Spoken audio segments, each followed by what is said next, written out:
রানওয়েতে দাঁড়িয়ে আছে একটি বিশেষ বিমান। এটি কোনো সাধারণ যাত্রীবাহী বিমান নয়। এর ভেতরে নেই কোনো বিজনেস ক্লাস বা ইকোনমি ক্লাস। এর ভেতরে আছে একটি আস্ত হাসপাতাল, আইসিইউ, ভেন্টিলেটর, মনিটর এবং একদল অভিজ্ঞ চিকিৎসক। এই বিমানটির নাম এয়ার অ্যাম্বুলেন্স বা সহজ কথায় জীবন বাঁচানোর উড়োজাহাজ। আর এই বিমানে করেই উন্নত চিকিৎসার জন্য দেশের বাইরে নিয়ে যাওয়া হচ্ছে গুলিবিদ্ধ ইনকিলাব মঞ্চের মুখপাত্র শরীফ ওসমান হাদিকে। তার জন্য সময়ই এখন সবচেয়ে বড় শত্রু। প্রতিটা সেকেন্ড এখানে হীরের চেয়েও দামি। কিন্তু মূল বিষয়টি হচ্ছে এই যাত্রার পেছনের গল্পটা যতটা মানবিক ঠিক ততটাই বিতর্কিত। হাদির এই আকাশ যাত্রার খরচ কে দিচ্ছে? 52 লাখ টাকার বিশাল বিল কি সরকার মিটিয়েছে, নাকি হাদির পরিবার এবং শুভাকাঙ্ক্ষীরা নিজেদের পকেট থেকে এই টাকার ব্যবস্থা করে দিয়েছে? পিনাকি ভট্টাচার্য সরকারের স্বাস্থ্য মন্ত্রণালয় নিয়ে ছুড়ে দিয়েছেন একগুচ্ছ কঠিন প্রশ্ন। তিনি দাবি করেছেন সরকার এখন ভাউচার নিয়ে ক্রেডিট নিতে চাইছে, অথচ হাদির পরিবার এবং তার শুভাকাঙ্ক্ষীরা আগেই এই 52 লাখ টাকার বিল পরিশোধ করে দিয়েছে। অর্থাৎ প্রথমে সরকার এই বিলের কোনো ব্যবস্থাই করেনি, বরং তারা এখন বলছে পরবর্তীতে এই বিল আবার হাদির ফ্যামিলিকে ফেরত দেওয়া হবে। কিন্তু কেন সরকার আগে এই বিল পরিশোধ করলো না? সরকার থেকে কেন আগে কোনো উদ্যোগ নেওয়া হলো না? আজকের এই বিশেষ প্রতিবেদনে আমরা জানার চেষ্টা করব ওসমান হাদির বিদেশ যাত্রার পেছনের আসল পলিটিক্যাল ড্রামা, এবং একই সাথে জানবো এই এয়ার অ্যাম্বুলেন্স আসলে কি থাকে এর ভেতরে, কেন এর ভাড়া 52 লাখ টাকা, আকাশের বুকে কিভাবে চলে হার্টবিট বাঁচিয়ে রাখার লড়াই, ওসমান হাদির চিকিৎসার দায়িত্ব কে নিবে তা নিয়ে যখন ধোঁয়াশা, ঠিক তখন বোমা ফাটালেন পিনাকি ভট্টাচার্য। ফেসবুকে তার স্ট্যাটাসটি প্রশাসনের ভিতর নড়িয়ে দিয়েছে। সরকার বলছে তারা দায়িত্ব নিচ্ছে, কিন্তু পিনাকির দাবি সম্পূর্ণ উল্টো। তিনি ক্ষোভ প্রকাশ করে বলেছেন স্বাস্থ্য মন্ত্রণালয় আপনারা অযথা ফাঁকা বুলি বা ফাপড় নিবেন না। হাদির পরিবার 52 লাখ টাকা নগদ দিয়ে এয়ার অ্যাম্বুলেন্স ভাড়া করেছে, আর এখন আপনারা এই ভাউচার নিয়ে বলছেন 2 দিনের মধ্যে টাকা পরিশোধ করে দিবেন। এটা কি মশকরা হচ্ছে? পিনাকি ভট্টাচার্য অত্যন্ত কঠোর ভাষায় স্বাস্থ্য মন্ত্রণালয়ের সক্ষমতা নিয়ে প্রশ্ন তুলেছেন। তিনি বলেছেন সরকারের এই অকার্যকর বা দুর্বল ব্যবস্থাপনার দিকে হাদির শুভাকাঙ্ক্ষীরা তাকিয়ে নেই। হাদিকে দুনিয়ার সেরা হাসপাতালে নিয়ে চিকিৎসা দেওয়ার ক্ষমতা তার শুভাকাঙ্ক্ষীদের আছে।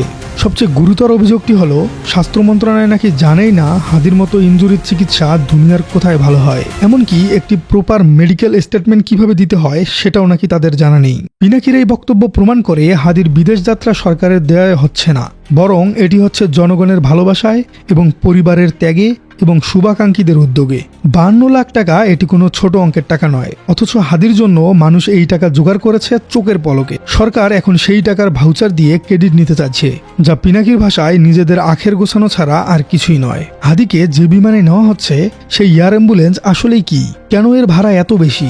সহজ কথায় এয়ার অ্যাম্বুলেন্স হলো একটি উড়ন্ত আইসিইউ। হঠাৎ গুরুতর অসুস্থতা, দেশের চিকিৎসা সম্ভব নয় এমন পরিস্থিতিতে যখন রোগীকে দ্রুত এক দেশ থেকে অন্য দেশে নিতে হয়, তখনই এই বিমান একমাত্র ভরসা। তবে আজকের দিনে যতটা সহজ মনে হচ্ছে, 100 বছর আগে এটা ছিল কল্পনারও বাইরে।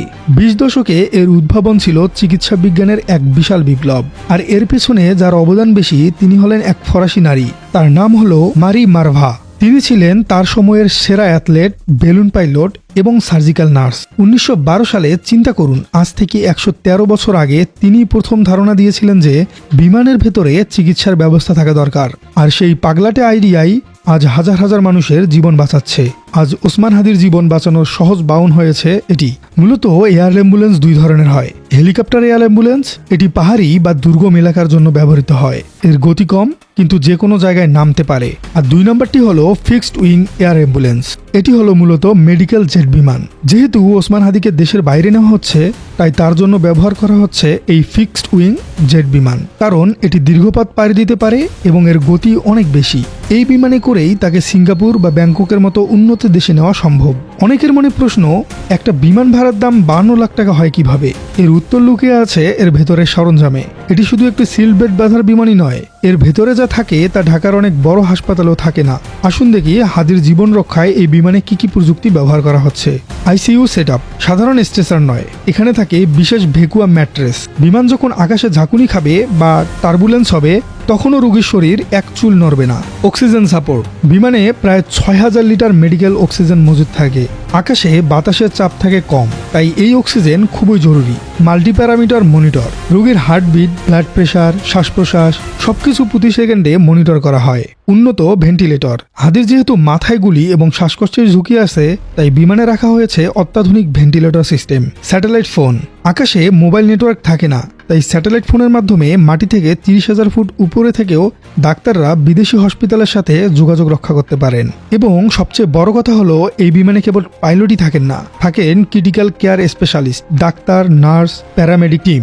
অর্থাৎ হাদিকে আকাশে উড়ন্ত অবস্থাতেই অপারেশন থিয়েটারের মতো সেবা দেওয়া হচ্ছে। প্রযুক্তি, চিকিৎসা আর মানবিকতার এক অদ্ভুত মিলন এই এয়ার অ্যাম্বুলেন্সে। প্রিয় দর্শক, বাংলাদেশে এয়ার অ্যাম্বুলেন্স সেবা এখন খুব সীমিত এবং অত্যন্ত ব্যয়বহুল। পিনাকি ভট্টাচার্য হয়তো ঠিকই বলেছেন, আমাদের স্বাস্থ্য মন্ত্রণালয় যদি শক্তিশালী হতো, আমাদের দেশের হাসপাতালগুলো যদি বিশ্বমানের হতো, তবে আজ হাদিকে 52 লাখ টাকা খরচ করে বিদেশে যেতে হতো না, এই টাকাটা দেশেই থাকতো। হাদি যখন আকাশের বুকে, আমরা দোয়া করি এই উড়ন্ত হাসপাতাল তাকে সুস্থভাবে গন্তব্যে পৌঁছে দিক। সরকার ক্রেডিট নিক বা না নিক, হাদি ফিরে আসুক তার মায়ের কোলে, তার ভাইদের মাঝে।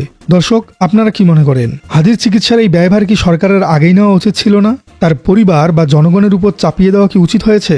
কমেন্টে জানান আপনার মূল্যবান মতামত। আর আমাদের এই চ্যানেলে নতুন হলে অবশ্যই চ্যানেলটিকে সাবস্ক্রাইব করার অনুরোধ থাকবে। ধন্যবাদ।